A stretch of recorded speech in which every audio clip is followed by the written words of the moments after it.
OutLoud podcast. My guest today is Daniel Hussey. Daniel is the managing partner at Hussey Philanthropic Consulting. First off, Daniel, thanks for doing this. It's great to have you. Thanks, Will. Yeah, it's great to be on. What a nice looking virtual background you have. We were talking about that before. It's like perfectly framed. The triangular effect is kind of centered right on you, and you've got the logo in the top left and right corner. It's really, really slick. Awesome. Yeah, I mean, we unintentionally painted our walls in our office green, so I think that's why it works so well. There you go. Yeah. Did you have a designer do the virtual background for you? No, it's I don't know, Crello, Canva somewhere, and then just grabbed our logos and slapped it on there, and away we go. And so I can sit at the kitchen table, look after the dog, whatever it is. I can sit somewhere in the house. Yeah. I get the question a lot from my clients, like, should I use a virtual background? And I always say no, because just as a general rule, they look awful. But this one is like a huge exception to that. Awesome. So yes, I'm glad to hear it. Done. Yeah. No, it was done out of speed more than anything. Right. And some people don't have in the background of their homes any good wall that they can kind of set up. It took me we've been in this place for about 4 months now, and it took me about that long to get this thing set up, and I'm still not totally happy with it. Looks good. We've got this empty door. There's no door here, so it's kind of like this gaping abyss, which I don't love, but yeah. I'd love to start, as I always do, by asking, how do you answer the question, what do you do? Oh, that's a great question.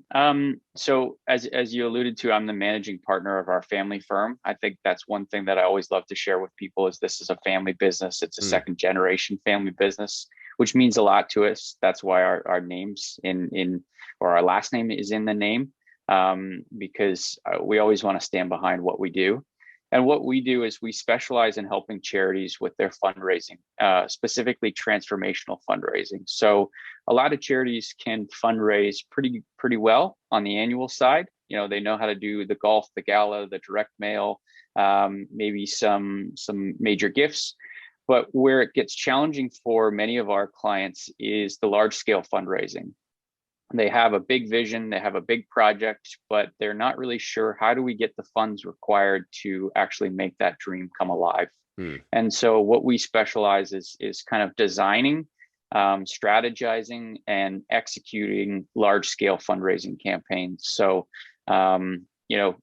anywhere between 2 and I think our largest client is $80 million right now. So, And unfortunately, most of the clients that we work with, they just don't have the experience to run that kind of campaign. So we act as their coach, their guide. Nice. And where applicable, we step onto the playing field and help them do fundraising as well, where we can add value. Right.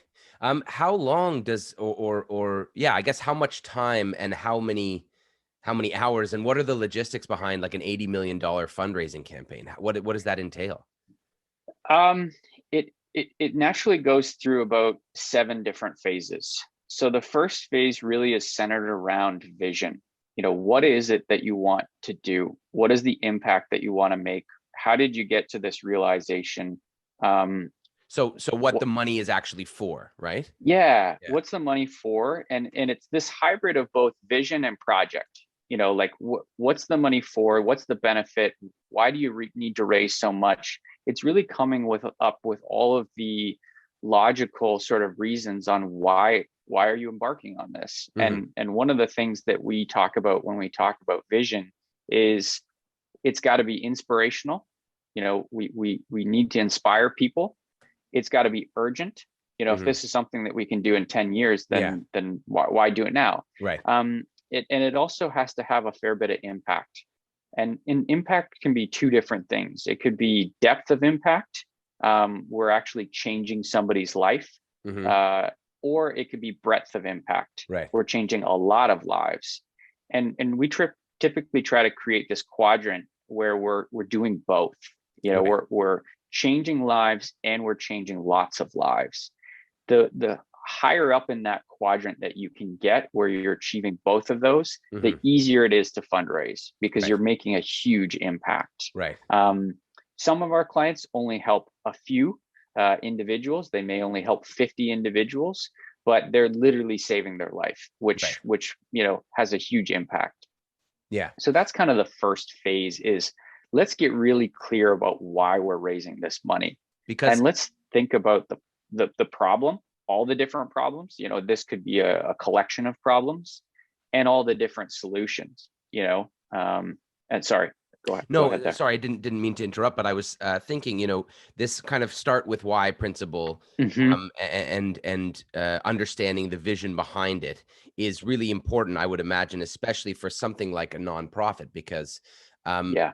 in for-profit fundraising, I always say that you should start with the why, and it should be inspiring, and it should like solve Right. people's lives. Yep. But some investors just want to see a 10 times return on their Right. investment. They don't really care if it's helping people, like if it's Hmm. this cool Hmm. little API that's just going to take a piece of every transaction and just Yeah. pitching in their bank account, then they're like, okay, great, sign me up. Yeah. Yeah. Not all investors, obviously, but I Yeah. would imagine that for the nonprofit sector, doesn't matter how rich these people are, they're not giving money to receive return on the investment. They're giving money to feel like they are contributing to something. Yeah, So that you've really zeroed in on one of the key elements there. The reason we give, and most people assume that this is not a world of abundance, that Canadians aren't generous, and it couldn't be further from the truth. When you go back and actually look at the statistics, 82% of the adult population makes one or more gifts to a charity every year. So this is, yeah, it's wow, in significant. Canada, Yeah, that's yeah. crazy. I would not have thought it was that high. Exactly. And so that really changes the way that we think about our work. Those are numbers from Statistics Canada. Those are numbers in, the 30 years of giving history report from Imagine Canada, Rideau Hall. So this isn't just a number that came out of nowhere. Mm. A lot of people like to use a number called what did people put on their tax filing? Did people register a charitable gift on their tax filing? I think that number's flawed in many different ways. Mm-hmm. You lose a receipt, you didn't file your taxes. Yeah. Maybe that's not a good excuse, but people do it. Yeah. The important thing to remember there is that number, 82% of adult Canadians deliberately give to one or more charities every year. And that really changes the way that you think about the work. The work isn't to convince people that they should donate, that they need to part with their money. I don't need to convince you that donating is a good thing to do. Right. It's already, I believe it to be a human ingrained behavior. Right. When you see a need and you have more resources than somebody else, for many of us, we feel like we should do something. We can give back, we can make a difference. And that's really what is the motivating factors. The factor is, I want to do something. I am compassionate for those in need. That's the top motivating factor for a donor. Mm-hmm. It's not tax receipt. It's not, because somebody asked me. The other thing is, I want to give back to my community. I've put myself through hard work or through family wealth or whatever it may be. I'm in a position where I can give back, and I want to support my community because I care about it. Another factor that ranks really high on the list is the fact that there's been a personal experience. I went through this traumatic experience, or I grew up hiking, or I grew up there's a personal alignment in value system to say, this is something right. that I care about. Uh-huh. And I can't solve that problem on my own. Therefore, I'm going to donate to an organization that can make an impact. Right. So those are the main kind of reasons why somebody actually makes a donation to a charity is compassion, personal belief, a sense of community, and helping those in need. And so then it's not really a question of convincing people to donate, but convincing them what to donate to, I would imagine. Yeah. And the small nuance that I'll make there is I try to establish value alignment. So I'm not trying to convince you that this cause is better than that cause. I'm trying to understand, does your personal values align with the values of this organization and what we're trying to do? Right. So it's, in my mind, it's more of a matching exercise to say, right. Okay, 82%, it's likely that Will makes a donation to a charity. I don't know which charities. So let me tell my story. Let me tell the story about what we're up to, our big vision, and see if it resonates and aligns with his personal value system. Right. Do we have a match here? And when you have the match, there's that agreement, that alignment. And now you can talk about, here's how you can help. Here's the help that we need as an organization. That's such a great philosophy, and I think it also applies to the for-profit sector as well. Because I Mm-hmm. often teach my clients who are doing sales pitches, don't try to convince somebody that this is for them. Show them Yeah. what it is that you do, and let them decide if it's what they're into. And also, don't Yeah. sell to someone who you don't believe it's for. Don't just take. It's hard when you're, especially if you're a Yep. startup. It's hard to turn away eager business, but eventually you want to get to the point where you're like, I'm really confident in what I'm doing, and I'm confident in who it's for. I'd like to present that value to you in a sales pitch. If it doesn't align, great. That's no problem. Yeah. Here's what I suggest for you instead. Have a nice day. But it's not about trying to tricking people or just convincing Exactly. them that they're getting something that they may not even be happy with in the end. It's about, yeah, showing that value alignment. Yeah. And that's so prevalent in fundraising.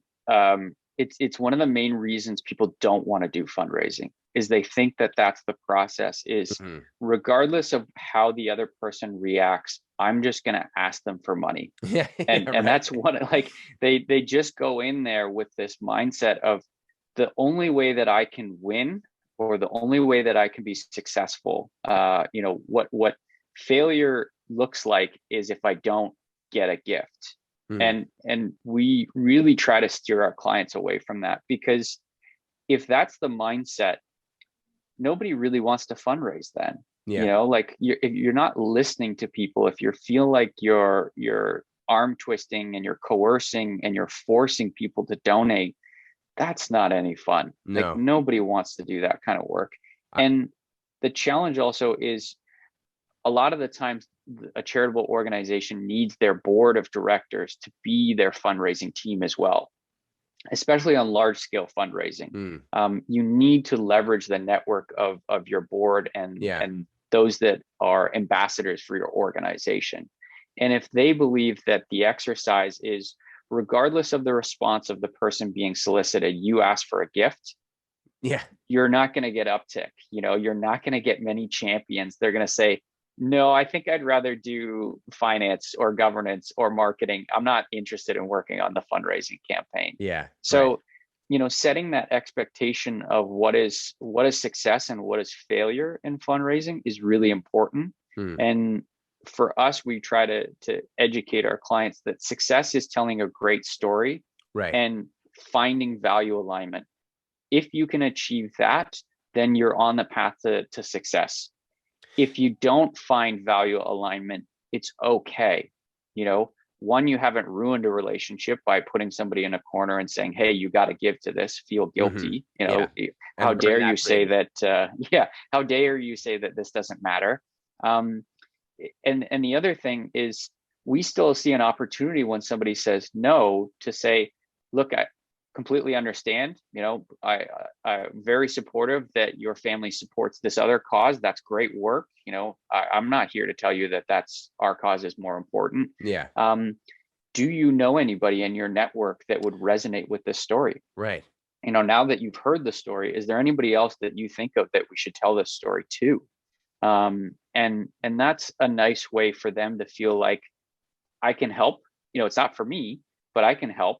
And it's a great sort of opportunity for you to carry on and say, well, I don't know that person. Could you make an introduction? Like, Yeah. now that you've seen, this is the way that we fundraise. This isn't some hard sell, solicit at all cost Yeah. approach. People are a lot more willing to be helpful. Totally. It's like handling rejection, Yes. something that you learn when you're dating in at a Yeah. younger age, if you get rejected and you kind of, act sulkily or don't take it Yeah. very well, then that's brutal. But if you just kind of go, oh, okay, then, you're able to, yeah, yeah, you're just able to maintain better Yeah. relationships in general with people. And if Yeah. you're known as somebody who is a bad reject, then that's no good whatsoever for your sort of social reputation. And Yeah. yeah, creating what they call, I guess, net promoters. Doesn't Hmm. have to be just people who buy your services. People who will spread your story, regardless of if it's for them or not. Yep. And that kind of brings us into this storytelling piece, which you and I have talked about, and Yeah. I think is a big part of both of our work. So I'd love to ask you first, what is your I don't want to say definition, but what is kind of your idea of how a story should be structured and how it fits into your fundraising campaign for your clients? It's one of the critical elements that we educate our clients on. Is it has to be a story. Hmm. This isn't a business perspective. If you come back to why people donate, all the things that I listed are emotions. Their values, their emotions. Everybody has a little bit of a banker in them. They want some numbers, they want some facts and figures. They want to know, how big is the problem, what kind of impact could we have if we implement the solution. But it's not really the motivating factor. Again, you're not going to win over somebody with facts and figures. Yeah. So coming back to, it has to be a story. It really does have to be a story. And the other thing that we really focus on is the telling of the story. How does that storytelling process actually go? Hmm. And the telling of the story, it's more important to have the telling of the story designed for the potential donor than it is for you. Yeah. So some of the really important parts is, what do you do before you tell the story, is setting the atmosphere so that you can tell a good story. Mm. Just as we talked about that whole solicitation technique, if a lot of people have been asked for money poorly, and there's this whole concept in fundraising around donor fatigue. And Right. one of the boards that I'm on, they said, "Hey, you're the fundraising guy. Can you go research this? Like, can you tell us about donor fatigue? Is this a Uh-huh. real thing? Is this a myth?" Like, the concept is, people are tired of giving. They reach a point where they say, "That's it. We got no more money. We're out. We're done. We're tired of giving." And so by doing a bit of research, what I found is, we give more and more every single year. Mm. We continue to increase our level of giving as a country every year, even on on an inflationary basis. So it's that was my first indicator that this is not donor fatigue, maybe not what we're defining it as, maybe be something different. Hmm. And through doing a bit of research, what I came up with is, or not I mean, there's lots out there, but what I sort of discovered is that I think people are tired of being asked poorly for money. Right. This whole story, it isn't being told the correct way. Well, there's a lot And of guilting, isn't there? I think yeah, people are and used to being guilted into right, giving to charities. which I think is the absolute wrong approach. I'm so far against that approach. Why would you want somebody to feel guilty? Hmm. It's not a, I don't think, if you take that whole wheel of emotion, all the emotions that we could choose when telling a story, I don't think guilt is a strong motivator. I think it's a temporary motivator. Yeah, It but might it's cause not temporary, lasting. it's not lasting. Yeah. And so if you're going on this sort of visionary quest, that, that's the first stage that we talked about, you've got this big vision. And maybe this project takes one, that you're fundraising for, takes one incremental step forward towards that vision. If you're using guilt as your motivator, the results may be temporary or limited. You can only guilt somebody for so long. And I don't think that's a positive way to build a relationship as well, like a lasting relationship. Yeah, Um, and I saw yeah. some really interesting research from an advertiser, a neuroscientist who did a Hmm. thing with some Hmm. advertisers, and they said that they showed people different fundraising videos, story videos, so Okay. little clips Yep. of like 30-second ad spots, and they measured people's brain responses as Hmm. well through the hormones that were being emitted. And so the hormone of cortisol tends to come from anxiety and tends to come Yep. from things that so when they had a negative ad that was sort of like, in the Yep. guilty kind of Yep. space, there was less call to action, less donation than when there was a Interesting. positive ad that elicited oxytocin. So Yeah. oxytocin, which is more of a positive hormone, it's more of the love hormone, Yep. and that and I think it's associated with empathy as well. That Yep. that led to more donations. So they kind Amazing. of realized that the positive Yeah. approach was more effective. Yeah, I would agree with that. Guilt is not, it's not an emotion that I would recommend building your story on, Hmm. and we try to steer away from that in most of the storytelling work that we do. Right. The other thing that we encourage our clients to do is this is a great medium to storytell on. One-to-one interaction. We can have a interactive discussion. I can tell my story, my personal story. I can tell the charity story. I can tell the story of the client. But I'm also interested, when seeking to build that value alignment, is I'm interested to know their story. Yeah. Why did you even accept my visit to Hmm. tell a story to you? And I so, yes, sorry to cut you off, but I refer to it no, as choosing who your main character is. So yeah, your main character could be yourself, it could yeah, be the charity, but it also could be your potential mm-hmm, donor or your potential mm-hmm, customer. And that's a really powerful storytelling technique. A lot of yeah, companies will do that, so, yeah, indirectly by, if you see a big ad from a big company on TV, usually the customer is the main character of the story. right. And And I so, think yeah, sorry, go ahead. I think no, I think that's one of the challenges for charities is picking who's the hero or Hmm. who is, sometimes I think they get confused of, well, we're the ones doing the good, so are we the hero, Yeah. or are our clients the hero? They're succeeding, they're the people that we serve. And when Hmm. I say clients, that's what I mean, like who Right. the charity is actually serving. Right. Is that the hero? They've gone from traumatic experience to improving their lives, or Hmm. receiving support through us to improve their lives. Or is the donor the hero? And if they're the hero, how do we tell that story if we don't know everything about them? If we don't, I think charities often are cautious about learning a lot about their donors. Mm. They don't want to overstep that boundary. They don't want to be too personal because this is such a emotional issue. Do you, If sorry, Go can I ahead. ask a Yeah, question about yeah, that? yeah, yeah, Do you yeah. think there's ever a hesitancy to make the donor the hero because there's a worry that will be seen as positioning the rich, privileged people as the hero, as the savior of these Yeah, poor people? I wonder if that's like an yeah. ethical concern that they have.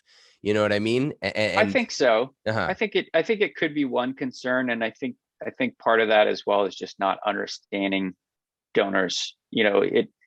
When we think about for profit, if you go research a company that you're pitching to, that's okay. But if Hmm. you go research a person who's about to donate to you, and you say, well, I know you have 4 kids, and I Yeah, know, yeah. like, when Right. you're 15, you moved I from stalked you all Ontario over the to, yeah. internet. Yeah. and and so I think there is an element of doing some donor research that's critical to understand some of the basics about an individual. Mm. But at the same time, it has its limitations. It's got a line where people say, I don't want you to do that. I Yeah. don't want you to learn all these things about me. Yeah. So I think that's part of the challenge about making the donor the hero, is that um, is that the charity doesn't always know everything that they want to know, and Yeah. and sometimes they don't want to reveal how much they know because Right. it's a little awkward. So that's really interesting, and it brings me to something you said a little bit before about this instinct to help, Hmm. and I Hmm. want to kind of ask your opinion about that. As far as I know, neither of us are evolutionary biologists or neuroscience, No. but I think we are both interested in that work as a Yes. way to try to understand people's motivations and behaviors, Yeah. right? Yeah. So Absolutely. there are probably two main schools of thought around this. One is that that empathy is a innate human instinct, which I do agree Hmm. with from Hmm. what I can understand. But then there's an inherent selfishness there too, in human beings, and resource guarding, and feeling like your money and your time and your attention even are sort of resources to be guarded. So I guess my question is around that, like, how do you how do you train your clients to understand, if we don't have all the data around this donor, what are some basic human principles about activating empathy while still respecting the fact that people may be a little bit selfish and they may need something that's in it for them in order Hmm. to, even if that something in it for them is just a good feeling, right? That can be a reward in and of itself. How do you see that Yes, kind of potential dichotomy, I guess? right.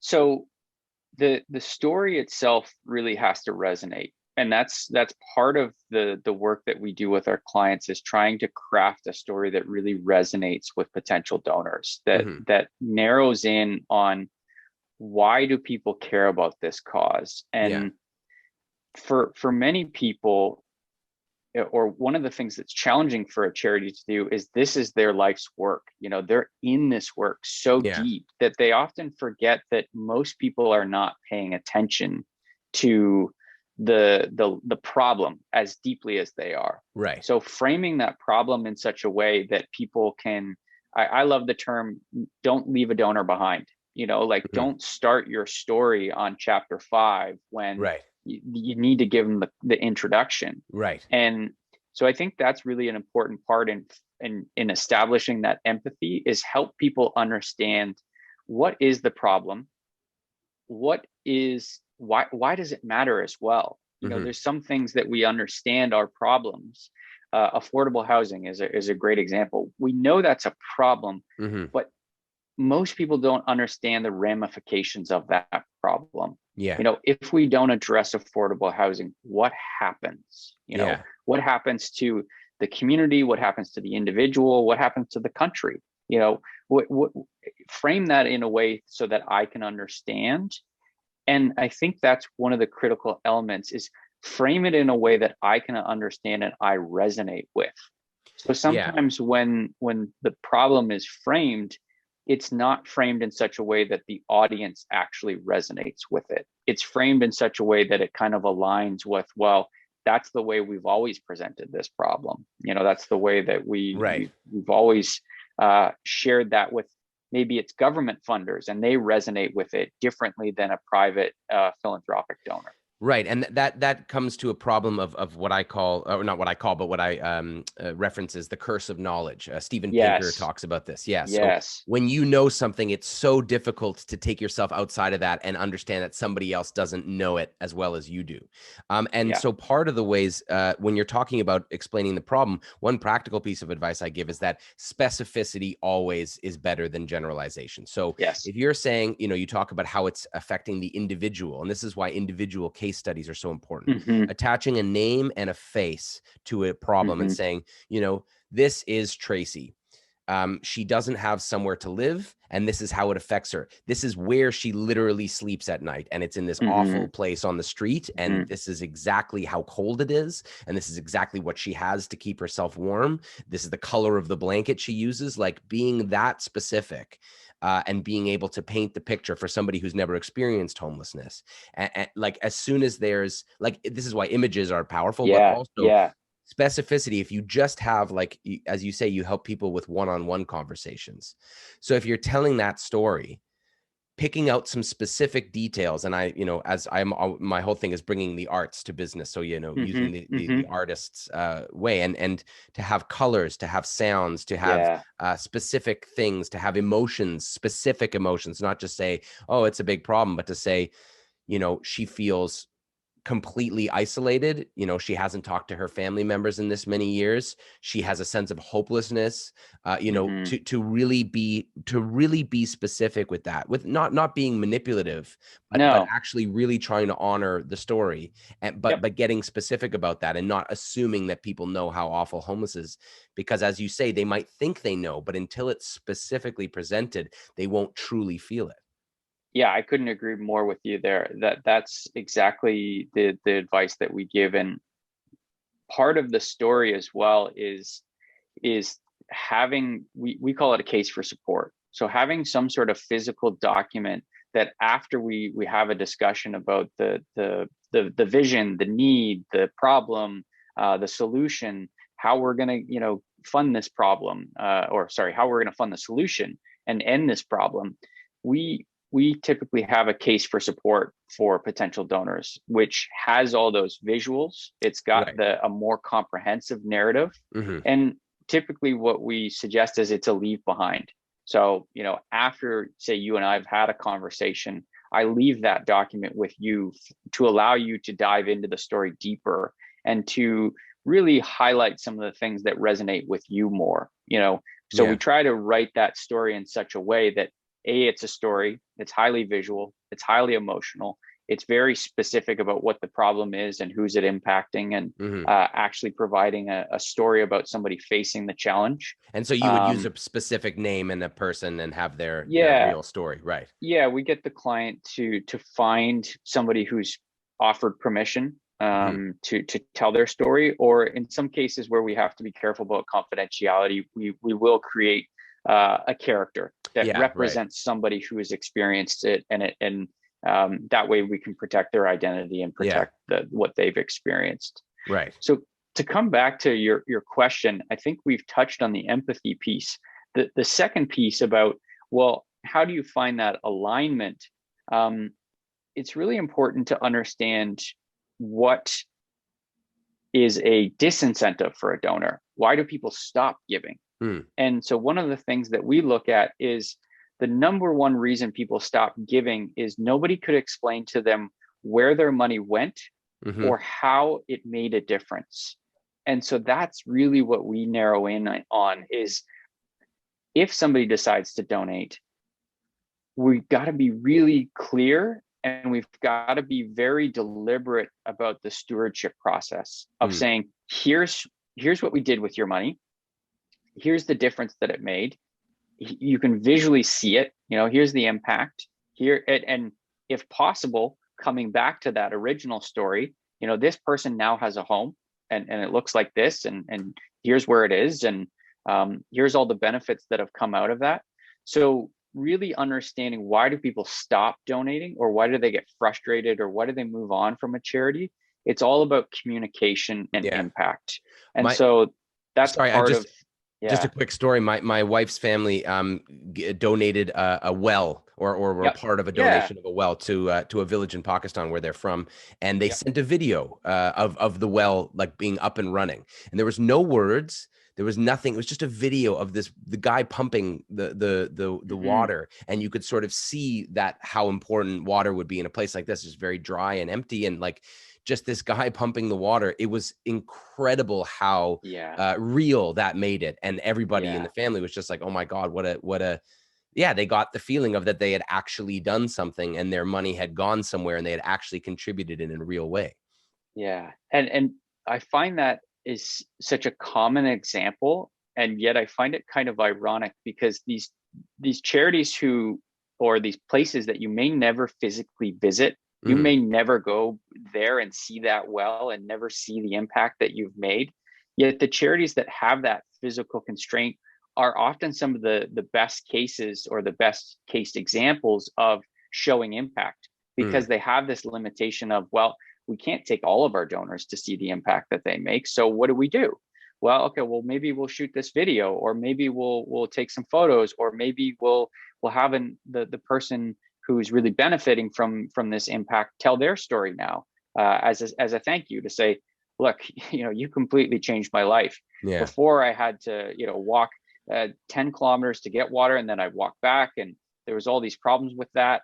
Now it's in our village, or it's in our community, or wherever it may be.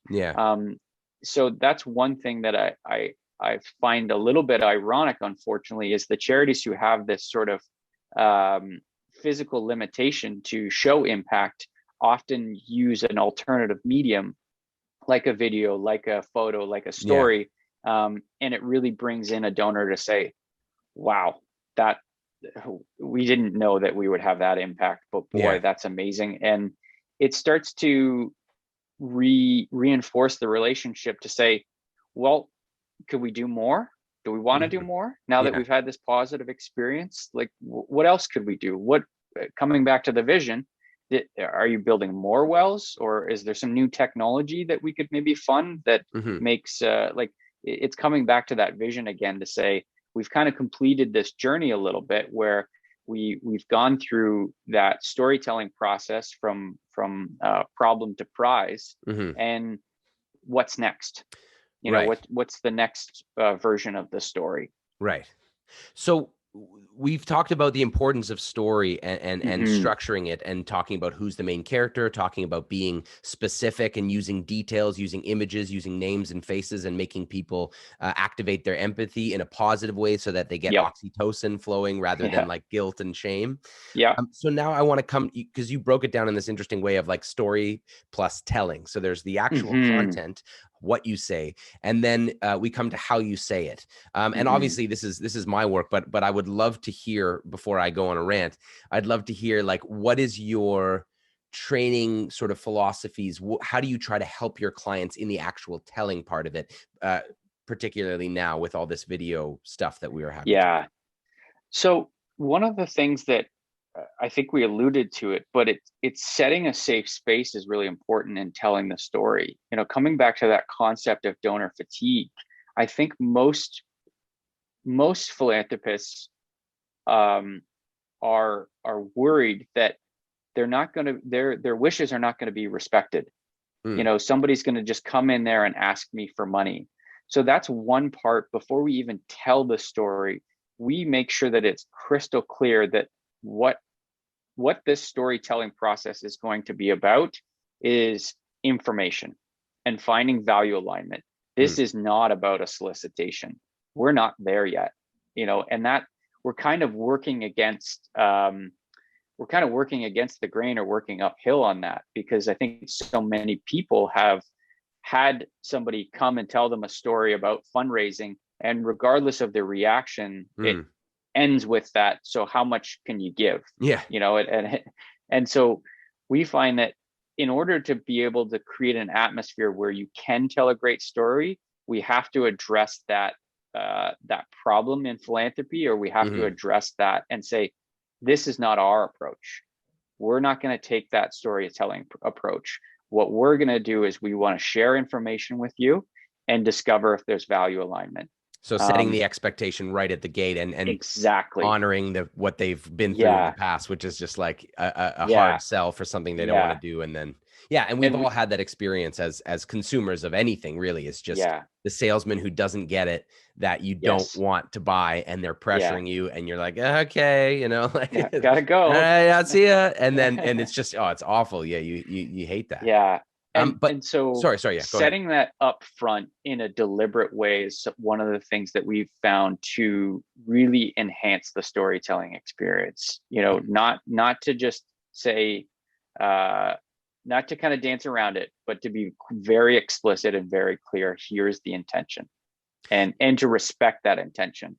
Also, this isn't a bait and switch scenario where I tell you that's what we're going to do, but actually at the end of the pitch, I'm going to ask you for money. Well, can you imagine can you imagine going to like the movie theater or like a play, and as you're sitting down, or you watch this play, and at the end they're like, so by the way, how much money will you give us? And it's like, or like even sitting down, like how much less you would enjoy a movie or a book or story time, or like if you're a kid and your parents about to read to you and be like, okay, well, I'm going to read you a story, but at the end, you've got to promise me that you're going to do your chores. Okay, now enjoy the story. It's like, fuck you. And that's the problem, right? Is if you don't set that expectation, the person listening to the story isn't listening. They're expecting the shoe to drop. Yeah, exactly. Yeah, and that's the real problem, because you only get to tell the story once.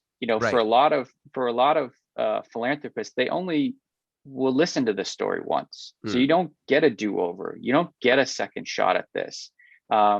Especially, you only get one first chance in a lot of these scenarios. So if you don't set that expectation prior to, then they're not listening to the story. And then when you get they're waiting for the sales pitch. Yeah. And so I think that's a really important part that we say explicitly. You've got to tell people what your intentions are, and then follow those intentions, right, and respect it at the end, obviously. Yeah.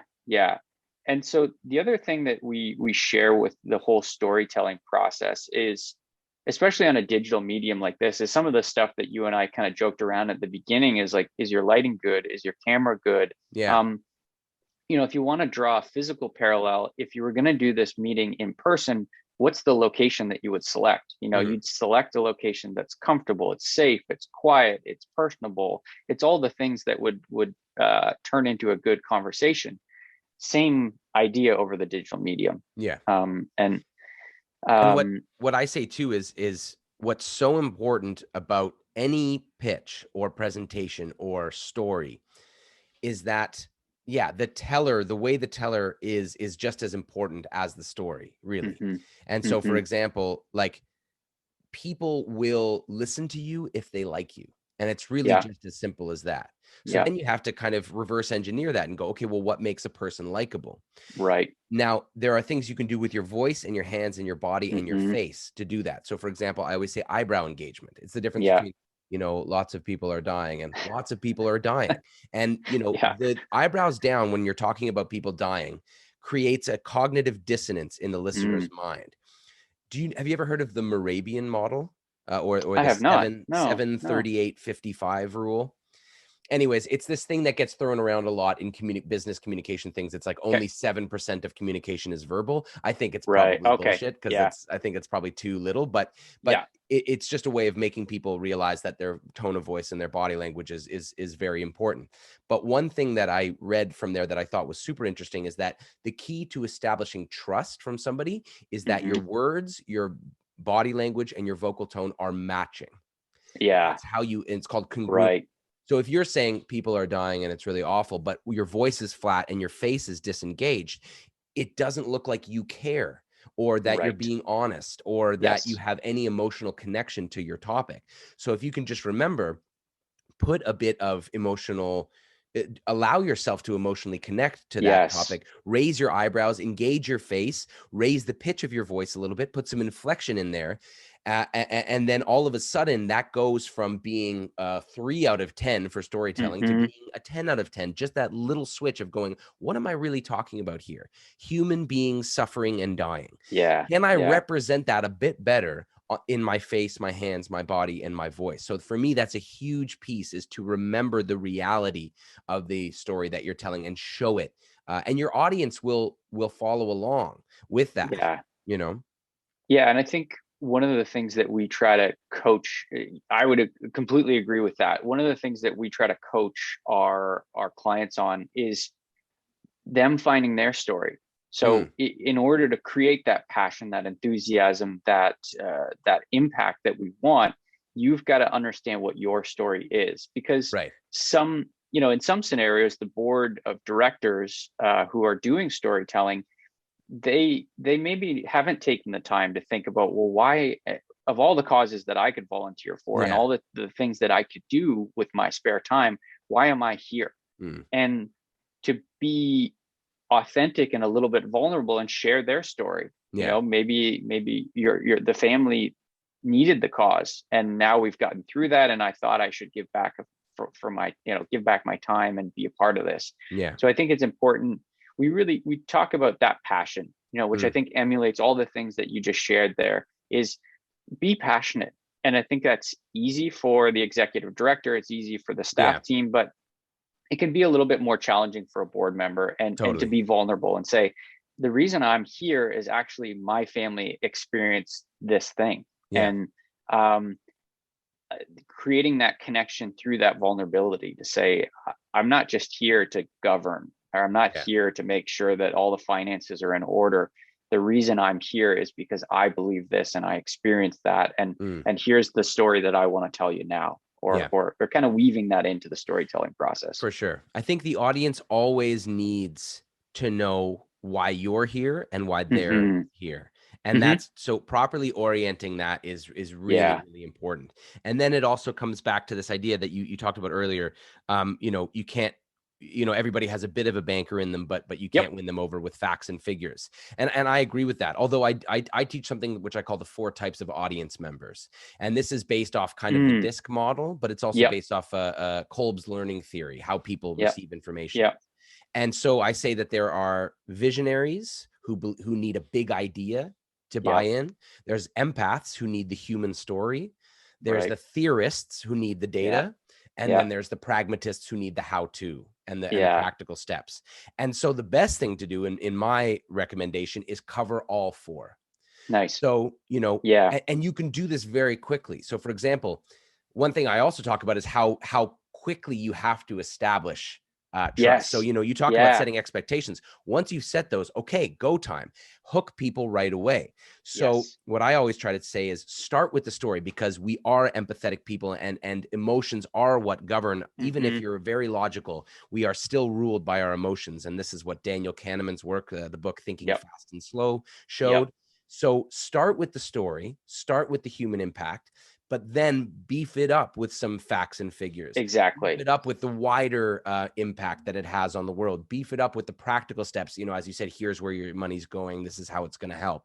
And you can do all that quite quickly, but it's really respecting everybody's different kinds of learning and what's going to convince them. And then also understanding that there's that not everybody learns the same way. And, you know, we know this in education, but bringing that kind of knowledge into the sales and or the donation process.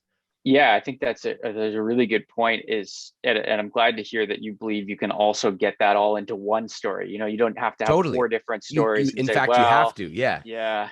Which persona does this person have? And if you don't get it right, then you're telling the wrong story. Like, I'm glad to hear that you believe that as well. That's right. And you can literally do it in 4 sentences, right? You can say, when you start talking, you could say something like this.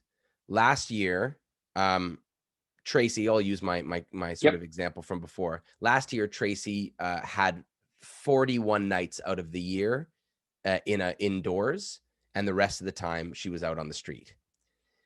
In fact, X number of people living in the city right now are experiencing things like this. Let's say it's, you know, 17% or this number of tens of thousands. If you were to contribute to this, the money would go to this, this, and this, and then we could contribute to making homelessness a complete thing of the past and bringing it down to 0 in this city. That's a big idea. That's a human story. That's facts and figures. And that's some practical steps on how to in 4 sentences, right? And then you can go into all the detail you want. So let's talk more about the how-to. Let's talk more about the numbers. Let's talk more about Tracy and the human story, you know, but right away, you've covered everything, all 4 types of information, and then you can kind of go. So I often say, like, front load the really important stuff at the beginning, get that out so that they're going, okay, I know what we're talking about here. I know I'm oriented. Now we can go into detail.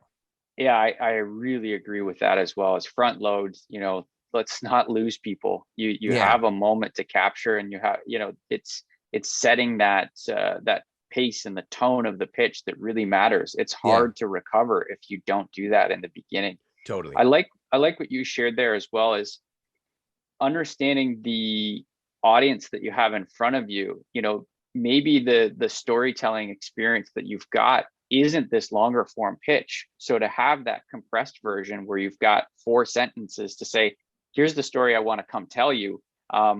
Would you make time for me to kind of expand on that and give you the more fulsome version? I think sometimes people really struggle with that social, hey, we've got 30 seconds. You're listening. I need your attention, but I can't tell you the full story now. Can the story that I tell you today open the door to tell you the bigger story? Right. And that's often common, say for a board member or even for an executive director, where they might just, it's different pre-COVID, but in passing, they had the opportunity to talk to a donor at an event and say, hey, I'm really going to need an hour of your time to tell you a longer story, but here's what it is right now. And then let's have a bigger conversation. It's like the elevator pitch, you know, basically. Here's my elevator pitch. And the elevator pitch can really be done in 15 seconds, 20 seconds. Like if you think about the 4 types of audience members, you think about the core story, you know, you activate the empathy, you have some practical steps, you know, and if you get all of that into 4 sentences, then you can really, really do that effectively. I don't know if this is part of your process, but I remember working with a sales team whose sort of task it was to call people It wasn't quite cold calling because they had sort Right. of some kind of Yep. intro, but it was they were calling people, and these are people who had just moved into a new house, and they were calling to offer them Hmm. services Right. which they needed, but Yep. these people had Yep. just moved in, and part of their script was, "Hey, how's it going? Blah blah blah blah blah." And I was like, "Okay, listen, you've just called these people at a really bad time. Get to the goddamn point. Like you're Yeah. trying to establish rapport, and really all they're doing is they're on the other end going, what's the point of this call? Yes, who are Yeah. you? What's Why are this you about? calling me right now?" And so their script was, and I think this goes back to what you're saying of, well, this is the way we've always done it.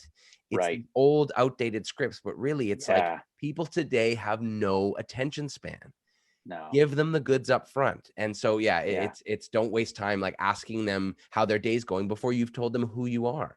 Or Yeah. before you've established why they should be Yeah. listening to you. It's like, well, it's none of your business how my day's going. Like, Yeah. Who are you? yeah, who are you? Yeah. Yeah, I mean, one of the things that we talk about when telling stories is finding that trusted visitor. I think that sets the tone, sets the expectation that really allows you to tell a good story. So we try to utilize, who in the organization has the relationship, who knows them, who could set that storytelling appointment, or that storytelling visit, Mm, and coaching the board in that process as well to say, okay, we've identified, this person is a donor to us today, but unfortunately we don't have the strongest relationship with them through the executive director. You as a board member, however, they work at your firm. We understand there's a relationship dynamic there, and setting the stage and asking for permission and doing all these things to make sure that not only is the visitor comfortable, the person that's going to go tell the story, but the person who's going to receive the story is comfortable as well. right. So that's we try to move away from the cold calling as much as possible, Yeah. Cold calling just sucks. because, yeah, it does suck. And I find that there's an additional element here. We're talking about emotion. We're talking about emotion and money. Mm, This isn't just a business deal. We're not talking about just business, and that might be an oversimplification. But when we're talking about donations and philanthropic, we're talking about personal values. We're talking about emotions. We're talking about money. This is deep stuff. yeah. So there's a lot of times that people, if there isn't that element of trust, I don't want to tell you about a traumatic family experience. Like, I don't want to make it up. I don't want to tell you that my niece suffered from bulimia. Like, that was a hard time for our family. Yeah. So there's some deep stuff in here. Yeah. And that trust is really important to have so that people feel like they can share their story. Yeah. I would say that there's a huge lesson there for profit companies. Mm, And like it's so much easier to share when the other person has already shared, right? yeah. Like, Yeah. and obviously there's such a thing as oversharing. You've Yeah. definitely Yeah. met that person who's like, you've met them for 10 seconds and they're telling you Yeah. like their whole story, and it's like Yeah. way too much. But in Yeah. general, like an honest, Hmm. agenda free Hmm. offering of like this thing happened to me, or I went through this difficult experience, as long as you're sort of okay with telling that, and you can tell it from a Yeah. place of at least stability, and Yes. it's not going Yep. to sort of break you down to bring it up. Fair. That can open the door, however slight, so much for the other person to share. And it's Yeah. I tell people about this all the time. It's like I work so many times with founders who have started their company for very personal reasons, and I Yes. have a couple sessions with them, and we're going through their pitch, we're going through all the different components of it, and then they tell me a story about why they started it. I'm like, why isn't this Yeah. the first thing that you say? And it Yeah. really should be. And it can be hard. I Yeah. struggle with this all the time myself, to think about like the traumatic events that I know have shaped me and I know are Hmm. part of the reason why I'm here. And I go, ooh, maybe it's, maybe I'm Yep. using a sob story. Maybe it's manipulative. Maybe it feels, but then I know that when I've decided to share it, and when I've decided to sort of lead with that, it creates a lot of room for other people to do the same. And Yeah. then some pretty cool transformative work can happen. So yeah, I think there's a huge lesson there for my audience, which are going to be more for-profit entrepreneurs and people like with startups, which is just, if you can share first, Hmm. you will gain so much trust and openness from the Yeah. people listening to you. Yeah. And I would really agree with that. And it takes, it takes courage. Yeah. It takes courage to kind of put that out there and say, here's why I do what I do, Yeah. and this is why I got involved, and here's where this inspiration came from. And I think that works for both of our audiences for sure. Totally. So if you had, I guess if you could think of one thing you've learned about fundraising that that could be a lesson for maybe entrepreneurs who may not be in the nonprofit sector, what do you think has been one of your biggest discoveries or realizations about what motivates people to give money? Because I don't think those two sectors are as different maybe True. as we might section them off to be. I think one of the biggest things that I've learned that I really come back to is, maybe I'll give you two. Great. One is permission-based asking. Is throughout this whole journey of telling a story and going from a place of somebody maybe was unaware of the problem to now they're aware, to now they've got an interest, they've got a desire to help, they're committed, and to stewardship, to go through that sort of donor journey. I think the best way to approach it is at each intersection is this permission-based asking. Do I have the permission to tell you a story? Yes, no. And it's more complex than that. We went through all the intricacies, but that's the essence of it. Based on what you heard, are you interested in becoming involved? Yes, no. Based on your level of interest, here's how we need help. Do you align with that help? It could be financial, could be opening doors, could be being an ambassador for us. Based on what we need to be successful, where do you see yourself? And that's a technique that we use. We use a gift table. We need one donation of this, one donation of that, 5 donations like this. Where do you see yourself? You've given me permission to ask you for support. Now, how much support can I ask you for? Don't make me guess, because I'm going to get it wrong. I have no idea how much resources you have. It's too hard to guess that. So don't make me make a fool out of myself by asking you for too much or too little. Tell me how much that you're thinking. Right. And so that's one technique that I really come back to whenever I'm stuck or whenever I'm trying to give advice to a client is, do we have permission to proceed with this individual? Have we asked for permission? And if we haven't asked for permission, then we need to frame it in such a way that we do get permission. If we don't get permission, well, we know where we stand. We know the off-ramp. We know where we sort of say, well, do you know anybody? We talked about those elements. Yeah. The other thing. Sorry, I was just going to ask you quickly, do you find yourself using this technique when you're finding clients for your business? Yeah, we do that all the time. Right. That's great. It must be so much more helpful. I would imagine that since you've kind of learned this and been able to integrate it into your own sales process, it's kind of a practice what you preach situation. And that's always the hard part about being a consultant, is making sure you're taking your own advice. Only if I did that. Yeah. It's hard to do that. I heard somebody say you can't do brain surgery on yourself. It's one of those things. And sorry, what was the second one? The other thing is these relationships that charities develop really follow a friendship.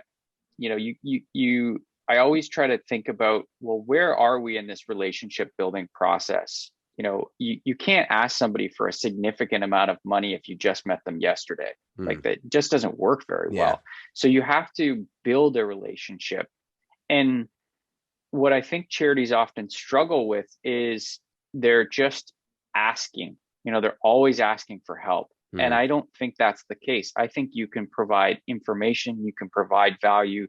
This is a mutually beneficial experience. And when you approach it in a friendship, you try to find that relationship that's equal. I understand they're giving you money and they're giving you a lot of money, but you are creating value for them. So make sure that you're delivering on that value. And I think that comes back to that stewardship piece. So I think about this sort of friendship development process of whenever I've made a friend, it takes time. It takes openly sharing. It takes building trust. It takes, the ability to sacrifice and give when they need help, and to ask for help and sacrifice. And just simply number of interactions. Yes. It's some friends you make quicker than others, but in general, you need some hours spent together, and you need hours in different places. Like, you can see somebody at the office every day for 15 years, but if you never go to the bar with them, or if you never, have a coffee with them, or if you never invite them over, your relationship, it doesn't matter how many hours you have, it will never progress past a certain point. Yeah. Yeah. And I think that's true of fundraising. And I think it's probably true of clients and for-profit business as well, is you're developing these relationships. And if you just think about them as friendships, it becomes a lot simpler. And that, I think what you shared there about how do we do this and how do we actually strengthen that relationship, it requires you to cross certain domains. It requires you to sort of think about that friendship and say, well, if I only ask them for money, and I've never really shared any information, or I've never done, different things with them, is it really a strong relationship? And like you said, it takes time to build that. You're going on a journey together, and it takes asking questions too. Yeah. The more you can get to know them. Yeah. Sharing and asking questions and going this is who I am. How are you doing? And one thing I always say is never underestimate the importance of honest small talk. Yeah. Honest small talk, not bullshit. This is in my sales script, cold call script. Yeah. Small talk, but actually, like, how was your weekend? And people can hear it in your voice if you care how their weekend was, right? Yeah. Like, and so, but also, like, I tell people not to go on autopilot with pleasantries. When you ask the question, "How are you?" stop and really ask it, and people will hear the difference in your voice. Yeah. You go, "Yeah, and hi, how are you today?" That's not a real question. But if you go, "Hey, how are you doing today?" That's a real question, and people will feel the difference there. And that can make so much of a difference. And then the other thing I always say is fucking smile more. Like, so many people, it's one of the most common pieces of advice I give as a speaking coach. Is like, who told everyone that we're not allowed to smile in business situations? Where does this conventional wisdom come from? Right? I don't know. Yeah. I don't subscribe to it. No. Yeah. And it's like, and the people who can smile and be warm and be friendly and be open when they're speaking just do so much better on average in terms of I would think so. Positive. I would think so. Their presentation. So the friendship part is probably one thing that I also just use to guide myself. And coming back to your listening component of when you ask somebody how are they, or what's going on in their life, or just getting to know them. Sometimes charities struggle with that a fair bit because they're doing it at scale. They may be making 200 friends, and that's where technology can help you build authentic relationships. And so maybe you put in their donor bio.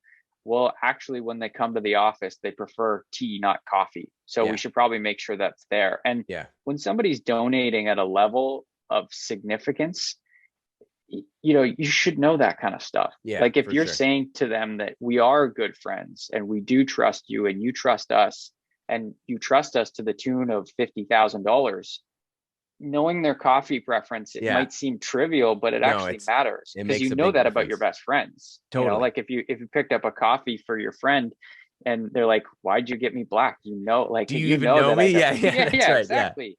So unfortunately, Dan, we have a hard stop, unfortunately, because I have another meeting. I'm so sorry, but I just want to make sure that so if anybody is interested, if anybody watching is a nonprofit and they need help fundraising, where can they find you, and what's the best way to get in touch with you? We're building a new website, but our old one still works. It's just waynehussey.com. That's my dad founded the company, second generation company. Also feel free to shoot me an email, Daniel at HusseyPhilanthropic.com as well. And those are the two best ways to reach out. And if you can send me the links, I'll put them under the YouTube video. That'd be great. That'd be great. Awesome. Dan, thanks so much for doing this, dude. Yeah, real pleasure. Really nice talking to you. Yeah, you too.